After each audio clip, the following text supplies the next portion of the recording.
Most men text like it's a transaction. Hey, what's up? How was your day? They think they're keeping it casual, but all they're doing is fading into the background. Women don't ignore those texts because they're rude. They ignore them because they don't feel anything when they read them. No spark, no tension, no curiosity. Imagine if, instead, your name popping up on her screen made her heart skip for just a second. Imagine if every message you sent didn't just get a reply, but made her lean in emotionally. That's not about being clever. It's not about writing novels. It's about understanding the deeper psychology of attraction. In this video, you'll learn how a few simple changes in how you text can completely flip the dynamic, so that instead of you chasing her, she's chasing the feeling she gets when she talks to you. When you text a woman, most guys make the same mistake. They think they need to impress her by telling a full story, dropping every detail at once, hoping she'll be entertained enough to stick around. They type walls of text, trying to be funny, interesting, clever. But what they don't realize is, every time you explain too much, you kill curiosity. You turn the interaction into information. And information doesn't create emotion. It doesn't create energy. It doesn't pull her in. Real attraction is built in the spaces between your words. It's built in what you don't say. That's where her mind starts to chase you. That's where tension lives. It's called the Zeigarnik effect. Our brains hate open loops. When we hear part of a story, we need to hear the end. We can't help it. It nags at the back of our mind, asking questions we didn't mean to ask.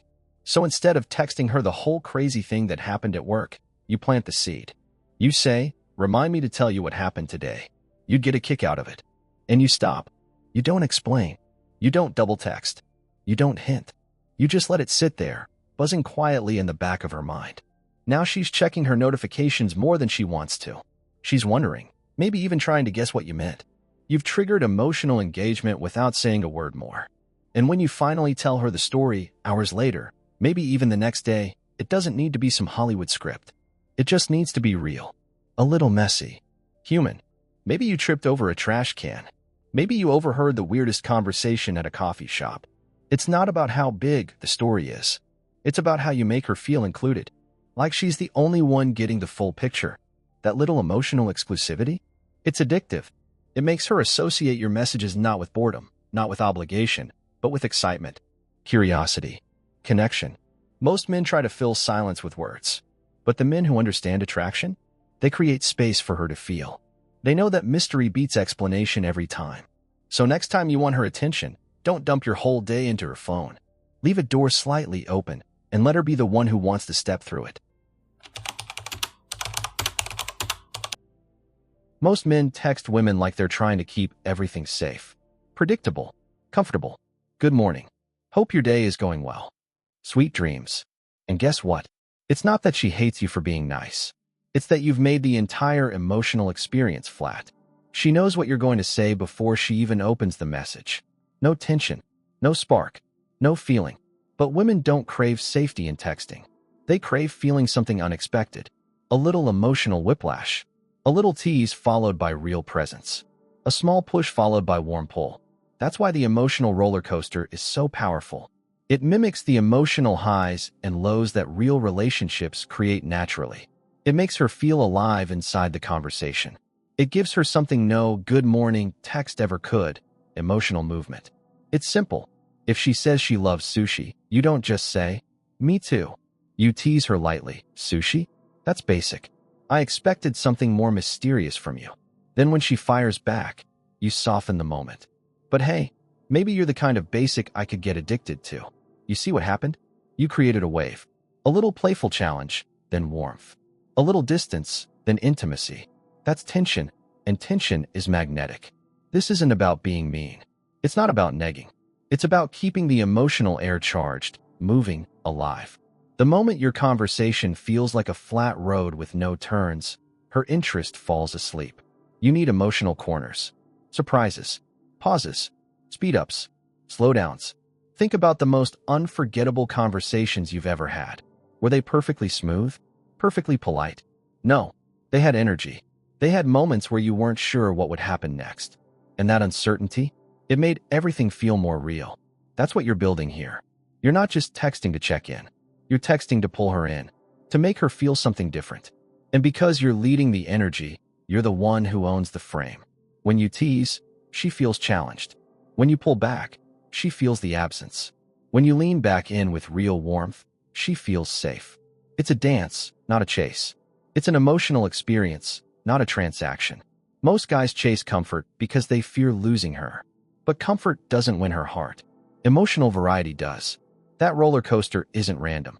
It's intentional. You're tuning the emotional music she feels when she interacts with you. Highs, lows, pauses, rushes, each beat making her more and more invested.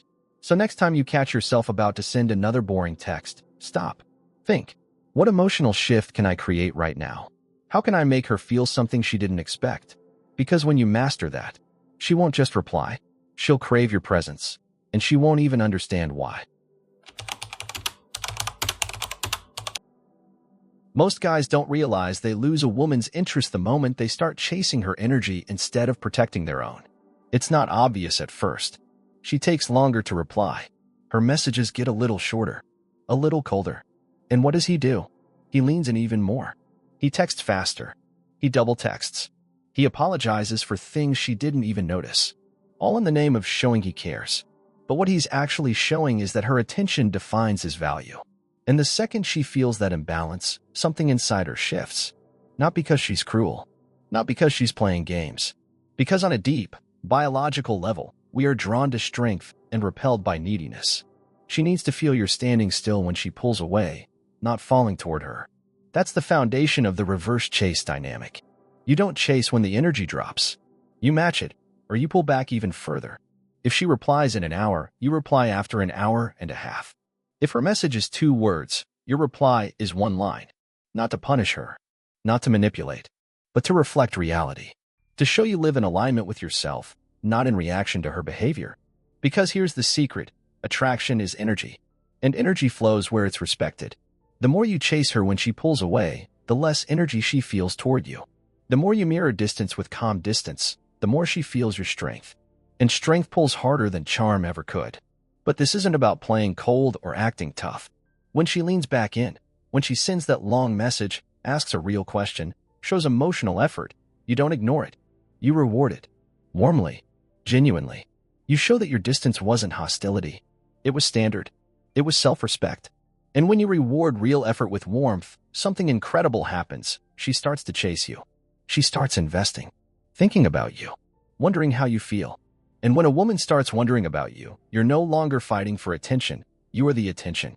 Think about how most modern dating feels. Endless games. Endless proving. Guys trying to win a woman's affection by overwhelming her with availability. But women don't fall for the guy who's most available. They fall for the guy who makes them feel something real, and real things come with emotional cost. Effort. Challenge. Reward. When you reverse the chase, you create an emotional mirror. You don't run after her energy. You respond to it with maturity. And if the mirror shows her distance, you don't shatter, you stay still. And when it reflects her desire, you embrace it without losing your center. This energy makes you unforgettable. She may not even understand why she thinks about you when you're not texting. Why your silence feels louder than other guys' constant noise. Why your presence feels heavier even from a distance. It's because you taught her through your actions, not your words, that your time, your attention, your emotional energy is valuable, rare, selective, and rarity is magnetic. So the next time she starts pulling back, don't chase. Pause. Match. Or if necessary, walk. Because real emotional connection isn't something you earn by running after it. It's something you create by standing still and letting the right energy meet you halfway. There's a moment in every conversation where you have a choice. You can either react casually, giving her the same energy everyone else gives her, or you can elevate the moment. You can take what she gives you and mirror it back in a way that makes her feel not just heard, but amplified. And when you do that, she doesn't just remember you. She feels you, even after the conversation ends.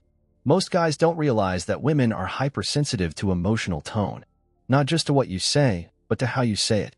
When she texts something playful, excited, vulnerable, and you mirror it back with flat, boring energy, you kill the momentum. You send a message without meaning to. I don't really see you. But when you mirror her emotional state and then amplify it slightly, you create resonance. You tell her, without needing to say it, I get you. and I'm safe enough for you to open even more. Let's break it down. If she sends a playful message, you don't just respond, haha, nice. You match her playfulness, and then push it a little further. Maybe you send a teasing voice note. Maybe you turn her joke into a private inside joke between you two. If she sends something vulnerable, something about being tired, frustrated, or nostalgic, you don't jump to fixing it. You mirror the tone, calm, grounded, warm. You say something like, sounds like you had one of those days where you just need someone to listen without judging. And then you pause. Let the silence land. Let her feel you didn't just hear her. You absorbed her energy and held it for a second longer than anyone else would. That's emotional leadership. Quiet leadership. It doesn't mean you dominate the conversation. It means you guide the emotional undercurrent. You set the pace, the rhythm, the feeling. This is where voice notes become even more powerful. Because your tone, the way your voice rises, falls, holds space, communicates things your words alone can't. A short, low, slow voice note responding to her vulnerable text will hit 10 times harder than a clever paragraph. Because here's what most men miss. Attraction isn't built on impressing her. It's built on feeling aligned with her. When she feels like your emotional rhythm fits hers, but slightly lifts her mood, her energy, she relaxes. She feels safe to open more, to invest more, to crave your presence even in your absence. You become a space, not just a conversation. You become a place where her emotions can expand instead of shrink. That's rare. That's addictive. And it's something you can't fake. Mirroring is about respect. Amplifying is about leadership. Together, they create emotional chemistry that no amount of good morning text could ever achieve. So next time you get a message that feels different, more playful, more soft, more real, don't treat it like a checklist to reply to. Treat it like an emotional invitation. Step into it. Reflect it. Amplify it just enough that she feels seen and lifted at the same time. Because when a woman feels that with you, she stops thinking about what to say next. She just wants to stay. Most guys make the mistake of telling a woman what they feel. I miss you. I'm thinking about you. You're beautiful. Words she's heard 100 times. Words that slide right off her without leaving a mark. Because women don't fall for words alone. They fall for pictures. They fall for experiences that happen in their mind because of what you say. That's the power of the mental movie technique. When you text, don't just tell her how you feel. Paint a scene that makes her feel it with you. Instead of saying, I miss you, you say, just walked by that little bakery that smells like cinnamon and fresh bread. Reminded me of you immediately. Same kind of warmth. Now she's there. She's not reading words. She's standing next to you in that moment. Instead of saying, thinking about you, you say, that song you showed me came on in the car. Almost missed my turn because it made me think of that ridiculous laugh you have. Now she's laughing again. She's living inside your message. The reason this works is deep psychology. The brain doesn't process emotional language logically. It processes it visually. Scenes, smells, sounds, feelings. When you give her a sensory experience, you light up parts of her brain that are tied to memory, attachment, emotion. You're not just communicating. You're weaving yourself into her emotional world. And it gets even better. Because when you create these mini mental movies, she doesn't just remember the words you. She associates you with warmth, with escape, with vivid emotions she doesn't get from anyone else texting her WYD or LOL or you up. You become the one whose energy she feels before she even finishes reading the message. And that's rare. That's unforgettable. There's another level to this. The best mental movies aren't big. They're small and specific. It's not, I wish we were on a beach together. It's, if you were here, you'd be the one stealing the last slice of pizza while pretending you're doing me a favor. It's real, personal, alive. It makes her smile because it's tied to her, not just some generic fantasy. When you master this, texting isn't texting anymore. It's connection building. It's emotional imprinting. It's creating a tiny invisible bridge between her life and yours. And here's the most powerful part. When she thinks about you later, hours, days after, you won't just be a name in her contacts. You'll be a feeling. A vivid, colorful, warm moment she wants to step back into again. Because in the end, it's not about how often you text. It's about how deeply you land when you do. And one well-crafted mental movie will do more for attraction than 100 basic, I miss you texts ever could. You don't have to write novels to win her heart. You don't have to chase, impress, or perform. You just have to understand what most men forget. Words aren't for filling silence. They're for creating feeling. And when you text with presence, with clarity, with emotional precision, you stop being noise in her inbox. You become a place her mind returns to, a feeling her heart chases even when she doesn't realize it. Attraction isn't built on constant attention. It's built on emotional resonance. The way your words make her pause. The way they paint a scene she wants to step into. The way they pull her closer without pressure, without games, without pretending to be anything you're not. Texting isn't the goal. Connection is. And connection starts with one simple truth. You don't need to say more. You need to say better. Create tension. Create curiosity. Create vivid, living moments between the words. And then, let the silence do the work. Because when you speak like that, when you lead like that, you won't just get her attention. You'll earn her focus. And focus is the birthplace of real, lasting attraction.